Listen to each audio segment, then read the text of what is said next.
place that is better, not only for us, but also for the future of the communities and societies that will come after us. But even as we have this discussion on this, what are just some of the issues that we continue to face as a world population? We talk about drought in Kenya, the worst drought that we've experienced in over 4 decades.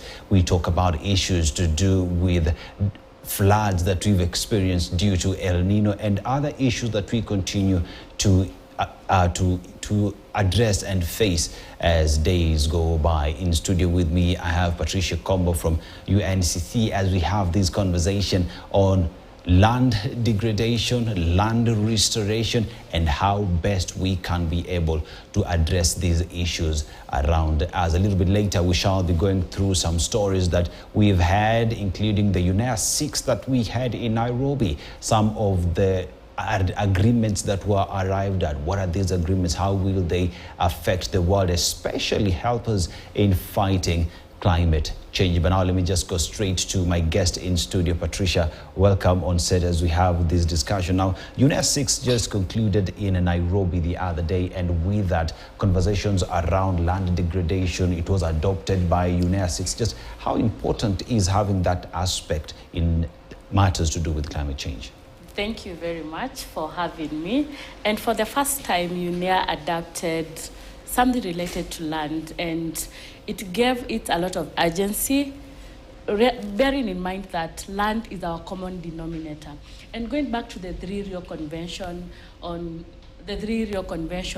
land actually has been given its dominance because we depend on land, and having it adopted as one of resolution, it's a win for land because we depend on land basically on everything that we do. We live off land because the food that we eat, the biodiversity, and actually through restoration of land, actually we are combating land degradation. We're also combating climate change, and that makes land actually to have this big dominance. And this year we will be having the Rio Convention holding their COPs later this year, with UNCCD holding their UNCCD COP 16. And this UNEA adopting this one, it shows the Rio Convention needs synergy in combating land degradation and also solving matters related to climate change.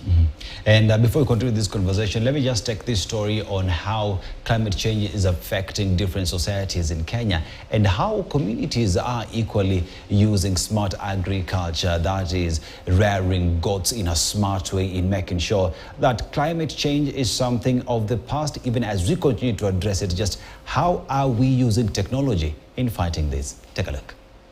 The remote village of Kalalu, located in Laikipia County, the relentless impact of climate change have taken a toll over the past 3 years. High temperatures and unpredictable rainfall patterns have transformed once fertile lands into inhospitable environments for both humans and animals. Ukulima wa area hii juu ya hiyo ya chakula ilikuwa mbaya. Tukipanda mahindi unatoa tuseme kama gunia 2 na uko na watoto. Martha Muraidhi has adopted climate-smart agricultural technologies to build resilience amid the effects of climate change, with a specific focus on dairy goat farming. Na mimi niliamua kuuliza hii busi ya maziwa juu hapa karibu kuna kiwanda ya maziwa. Faced with the need to adapt to shifting climates and unproductive lands, Martha found vital support in the Women Economic Empowerment Project, launched in 2021 by the Korea International Cooperation Agency (KOICA) and implemented by UN Women, FAO, and the county government of Laikipia.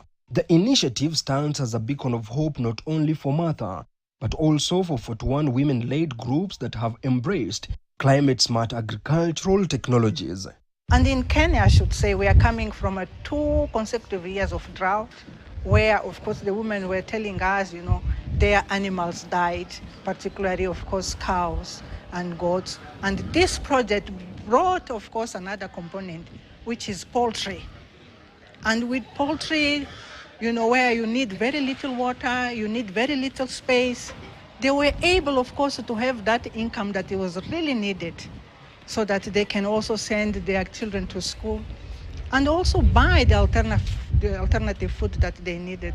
So overall, I should say that really we see the impact, we see the transformation. To ensure sustainability, Laikipia County has provided training to extension officers with the aim of expanding the program. The women that have been involved in the program, there is already an extension officers that have been there. So in terms of passing on the technology that has been impacted to our women, it is continuing.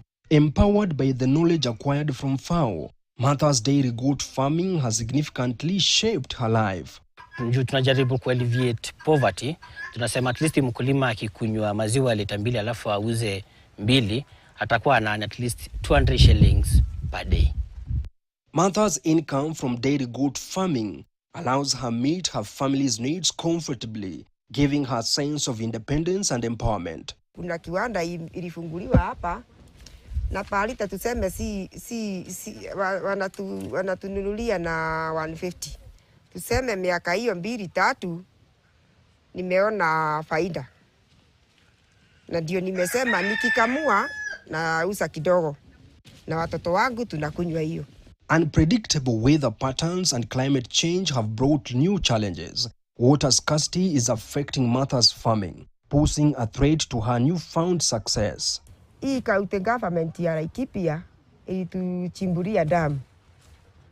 Na wakati walituchimbulia, nikaona pande yangu hiyo ya chini, nikaona uzuri nikate kamtaro. Kwa masaa 2 tu kukinyesha ama 3 inajaa na ina overflow.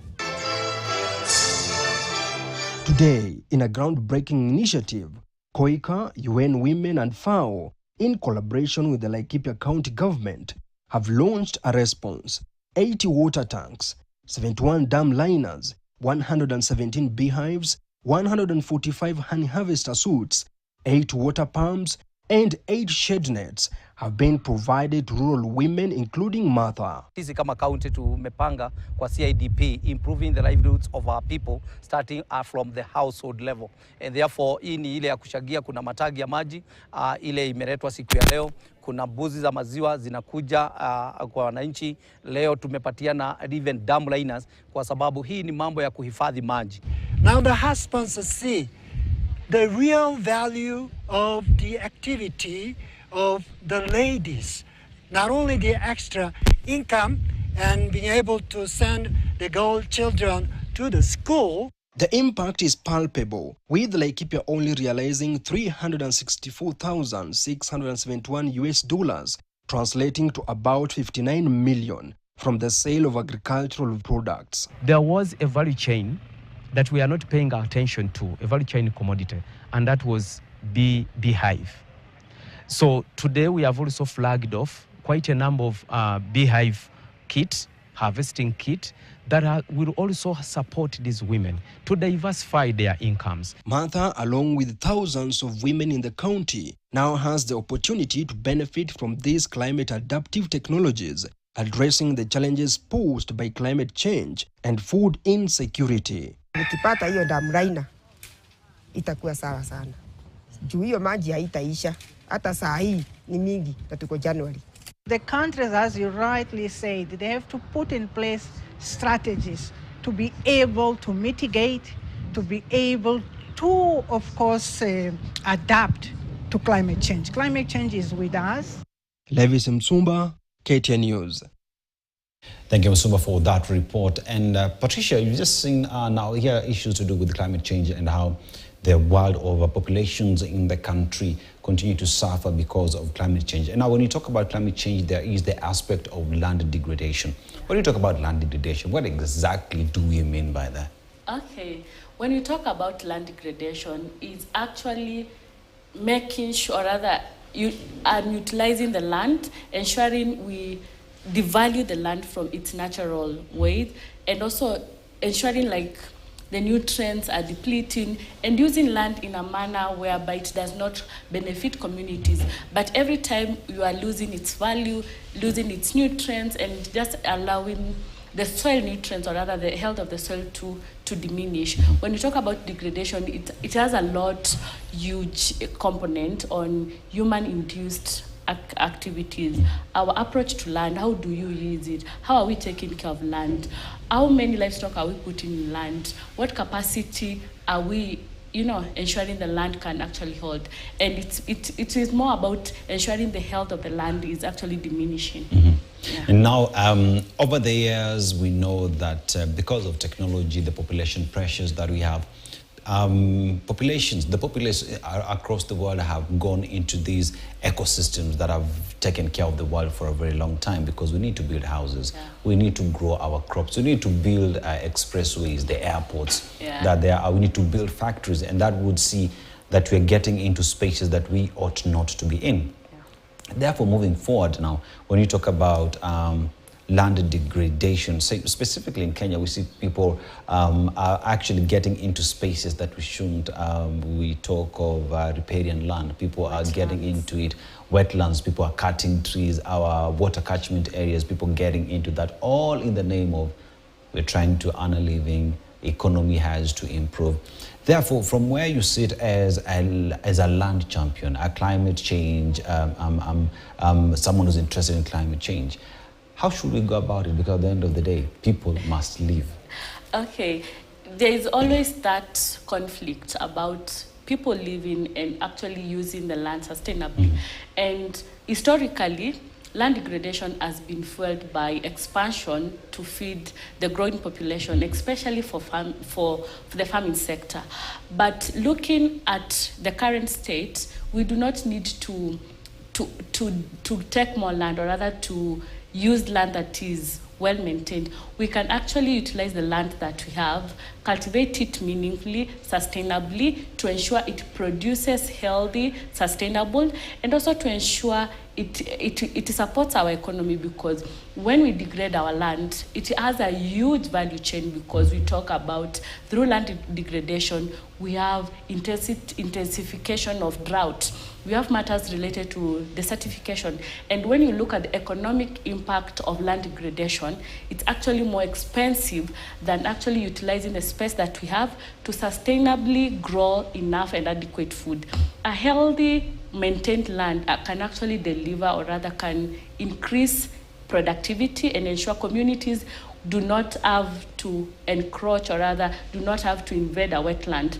And secondly, when we protect the land that we have through restoration, or rather through sustainable land management, it means we are in one way combating climate change, we are restoring our ecosystem, we are protecting our biodiversity, and actually we are giving land to its value.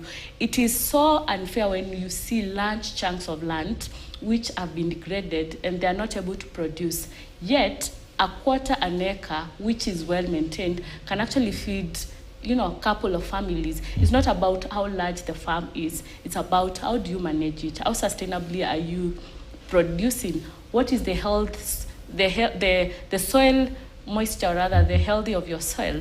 So we do not need to cultivate more, we do not need to cut trees to expand, we do not need to make a lot of land in use. We can actually sustainably use what we have. And now here's a question where over the years now, the problems that we face today is because we've cut trees, the vegetations that have taken care of us, the wetlands. We talk about the biodiversities that we have all gone away because, like you said it, population pressure. Yeah. But there is a question where because we've cut our trees, we are no longer able to clean the atmosphere. Therefore, what we emit into the atmosphere is part of the reason why we are experiencing these weather shocks that we face today. Therefore, in terms of restoring that which we destroyed, say our wetlands, talk of the Maus, the Kakamega forest, the Chulu water towers, and all these that we need to address, what is the responsibility of not only the government, stakeholders, but from an individual perspective? Okay, thank you very much. When I talk about matters land, first of all, we need to raise awareness on the value of the land. When you speak about land to a common Kenyan, what they see is just that priceless soil. They just see, the soil is the land. But if you have deeper conversation on what the potential that the land has, we give land the value that it deserves. For people to know that even this piece of cloth, it's courtesy of the land.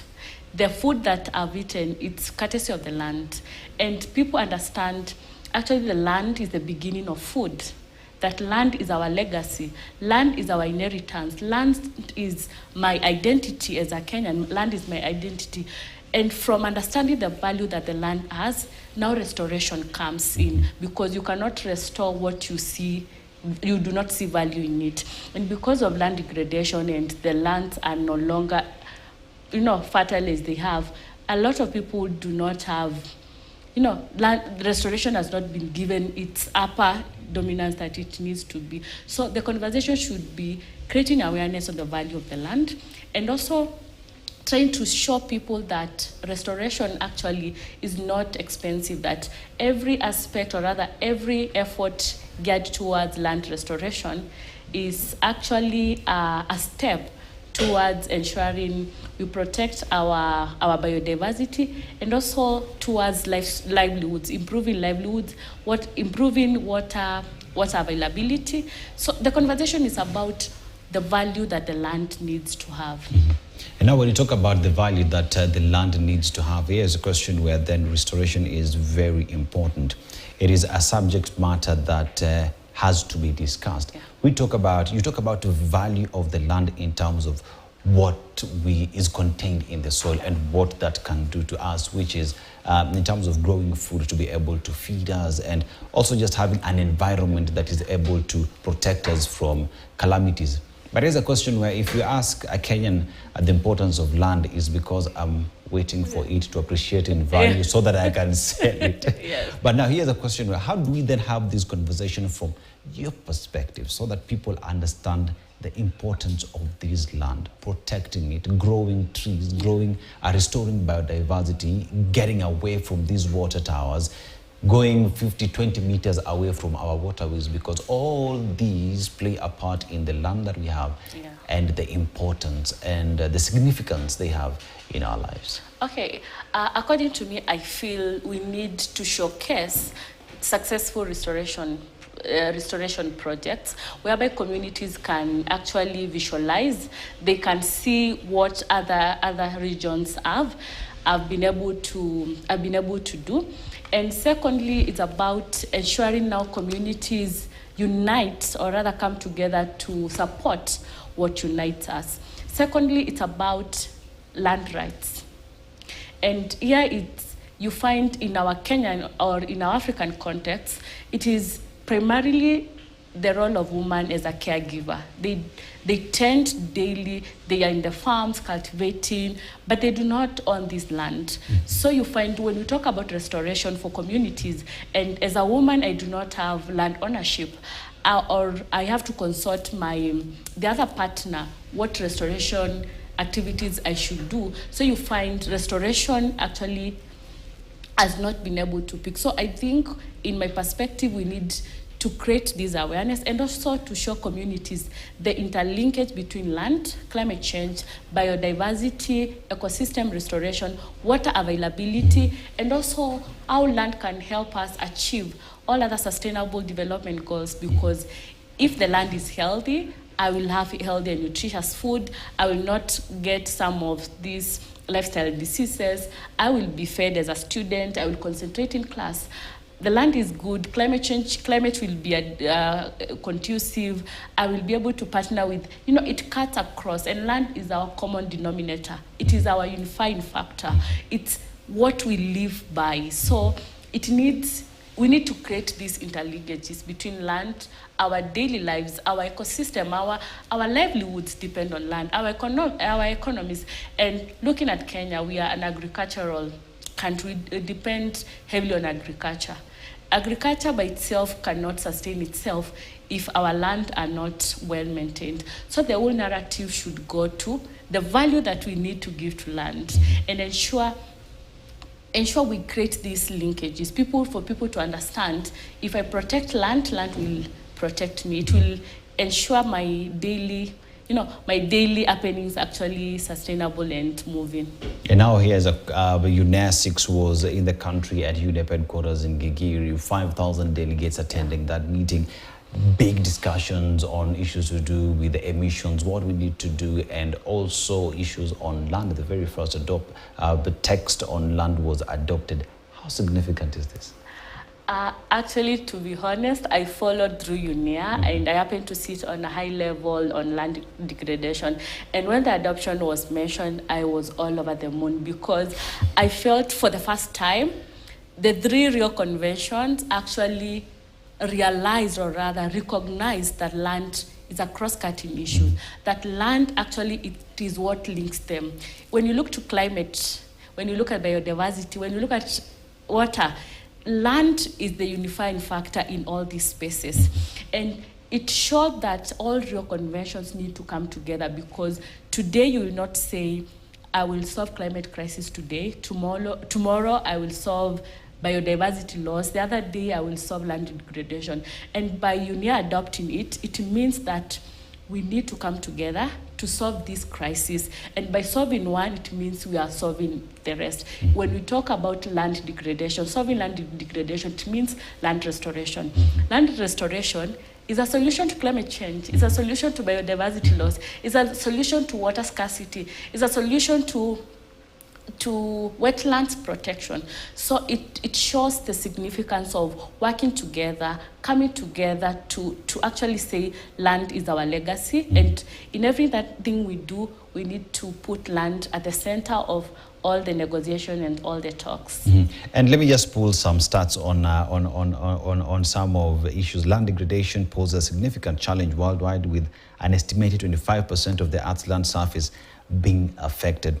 But we're also being told that restoring land requires different approaches. Now that restoration techniques vary depending on the type and extent. We can plant native vegetation, planting trees. The president the other day gave us a holiday to go plant trees. In terms of restoring land, and this is because we've seen people encroach into forest, cutting down trees for business, logging, and now we're trying to restore.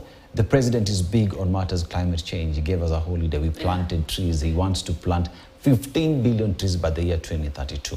In terms of what the government is that the right way? And if it is, how often should we see such initiatives taking place? I was super excited when I saw the initiative to grow trees, because under UNCCD, we have the voluntary measures countries need to take in ensuring they restore degraded ecosystem up to 50 hectares of land.